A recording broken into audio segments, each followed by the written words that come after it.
Now, here's my thing, and Mia said this a couple weeks ago. We were talking about Zuck meeting with Trump, donating money to his inauguration. And I said, is he turning over a new leaf? Is he becoming more conservative? You know, he's gotten older. He's got kids now. They've gotten a little bit older. He's gotten into weightlifting and jiu-jitsu, very much meritocracy, a lot of red-blooded conservative guys there. Is he maybe becoming at least more conservative or moderate or libertarian? And Mia said, no, I think he's just trying to cover his own ass here. I think he's, to paraphrase, she didn't say it like that, but isn't that more or less what you said? He's just trying to cover his own ass here. And I think she's right. The more I think about this, he's a businessman. He sees the cultural. I think there's two things going on here. I think number one, he thinks Trump is going to crack open and he knows Trump can be manipulated. If you get on his good side, he might cut you some slack. You kiss his ass a little bit. I think he sees the tide turning, and he knows Donald Trump is going to dig into a lot of Facebook's dealings with the FBI and with the Biden campaign back in 2020. And he knows that there's probably some skeletons in the closet and probably some bodies that have been buried that we haven't uncovered yet. I don't think we've learned the extent of just how far, in my opinion, some of these tech companies like Facebook and Twitter and Google went to fix the 2020 election. And he's trying to get on his good side to minimize the damage that, that freight train that's been chugging his way. I also think he sees the cultural tide shifting. And Zuckerberg is, he's a lunatic. Yeah, he's a Jew. I don't know if he is Jewish. Zuckerberg with a Jew, he's got to be Jewish. He's a lunatic. He is a tech geek, but at the end of the day, Zuckerberg is a businessman, first and foremost. And when you are a businessman, you make decisions that make you money. Now, there is a difference between a policy and a principle. A policy is something you enact because you believe that it works at the time. Now, policies can be influenced by principles, absolutely, but not always. There are people that put companies that put policies in. Like, do you really think that these, like Raytheon believes in some of these woke DEI, LGBTQ policies? Of course not, right? So policies aren't always influenced by principles, but they can be. A policy is something you do because you feel that it will help you as a means to whatever end you're trying to reach, whether it be a political policy, a business policy, policy in your household, whatever the case may be.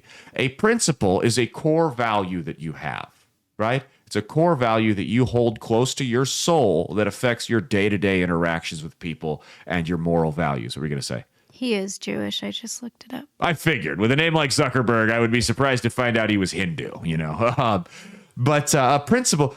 Now, both can change, but it takes a lot more of a so-called come to Jesus moment to change a principle than it does a policy. I think free speech is not a principle to Mark Zuckerberg. It is a policy. It's a policy because, like I said, he sees the cultural tide shifting to a more pro-free speech, maybe more conservative movement in the United States right now. And I think he's going, oh, crap, I need to get on board with this or I'm going to go out of business. And the reason I'm not too excited about this, I'm not spiking the football, so to say, like a lot of conservatives and Republicans are right now, is because since this is a policy, let's say, who knows what happens, but let's say the next 4 years are an unmitigated, chaotic disaster for the Trump administration, and people go, oh, yeah, that's why we turned away from you in 2020, and they vote in whoever the Democrat nominee is. Doesn't sound like it's going to be Newsom right now.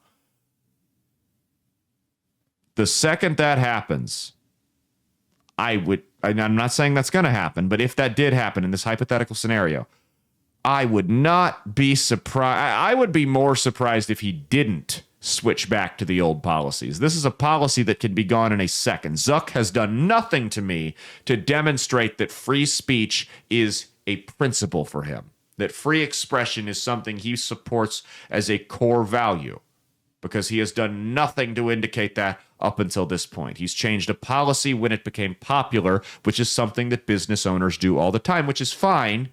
You should bend to customer demand, but a principle involves keeping a policy in place that you hold true and dear to your heart, even when it's not necessarily the most popular thing to do, which is what Elon Musk did when he bought Twitter a couple years ago. That's the difference between a principle and a policy. So we'll see. It'll be interesting to say. Do you have anything you wanted to add about Zuck? No comments on him. No. No. I think you pretty much said it. Okay. I read your mind. Yeah, you read my mind. You What'd you say? said it Okay. all. Okay.